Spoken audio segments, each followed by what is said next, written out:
દિવસે ફોકસ રાખવાનું છે। છત્તીસગઢમાં જે એક દુઃખદ દુર્ઘટના બની છે બોઇલર બ્લાસ્ટની, જેમાં લગભગ 13 લોકોના મૃત્યુ થયાના સમાચાર સામે આવ્યા છે, એટલે એની સેન્ટિમેન્ટલ ઇમ્પેક્ટ તો આજે આવતી જોવા મળશે જ, પરંતુ છત્તીસગઢના સીએમઓ ઓફિસ દ્વારા પણ નિવેદન બહાર પાડવામાં આવ્યું છે કે મેજિસ્ટ્રેટ ઇન્ક્વાયરી અહીંયા આ અકસ્માતની જે ઘટના બની છે તેની તપાસ મેજિસ્ટ્રેટ તપાસ કરવામાં આવશે અને 8 મુદ્દે લગભગ આ ઇન્વેસ્ટિગેશન છે તે કમ્પ્લીટ થઈ છે અને 30 દિવસની અંદર રિપોર્ટ આપવામાં આવશે। એટલે આ થોડોક અહીંયાથી વધારે ચિંતા ફરી પાછી કદાચ વેદાંતા માટે વધી શકે છે। ઓવરઓલ આમ તો ખુશીજી જુઓ, આ કાઉન્ટર છેલ્લા ઘણા સમયથી સારી એવી સ્ટ્રેન્થમાં પણ હતું, તેજી પણ આપણને જોવા મળી હતી,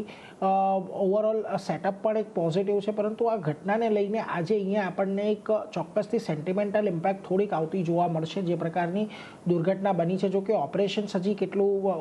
પણ અહીંયાથી અફેક્ટ થયા છે, યુનિટ બંધ થયું છે એને લઈને, એટલે એની પણ એક અસર આવશે। તમને લાગે છે કે અહીંયા કોઈ પણ ઘટાડો આવે તો આ સ્ટોક પર થોડુંક ફોકસ રાખવું જોઈએ?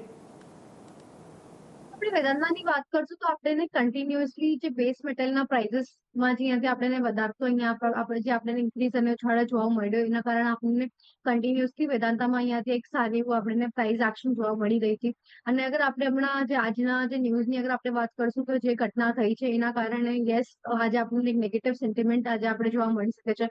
સ્ટોકના ઉપર, અને એના કારણે જે ઇન્ક્વાયરી બેઠાવવામાં આવી છે એના પછી બાદ ઓપરેશન્સ કેટલા ડિસ્ટર્બ થયા છે અને આગળ ચાલતા કંપનીનો શું એક્શન પ્લાન રહેશે અને કંપની આગળ ચાલતા કયા એવા રિફોર્મ્સ અને પોલિસી બનાવી રહી છે કે આગળ ચાલતા આવું કોઈ ઘટના વારંવાર ન થાય, એના માટે કંપની કેવી રીતના એમના એક્શન્સ અને એમનું કેવી રીતના પોલિસીઝ બનાવે છે એ પણ ઘણું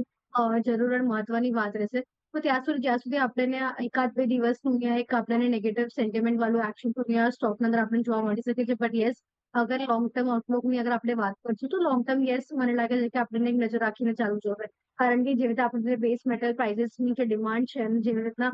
યુઝેજ છે એમાં જેવી રીતે આપણને અહીંયા વધતી આપણને દેખાઈ રહી છે ડે બાય ડે, હરેક ઇન્ડસ્ટ્રીઝમાં હવે આપણને જે મેટલની જરૂરિયાત ત્યાંથી આપણને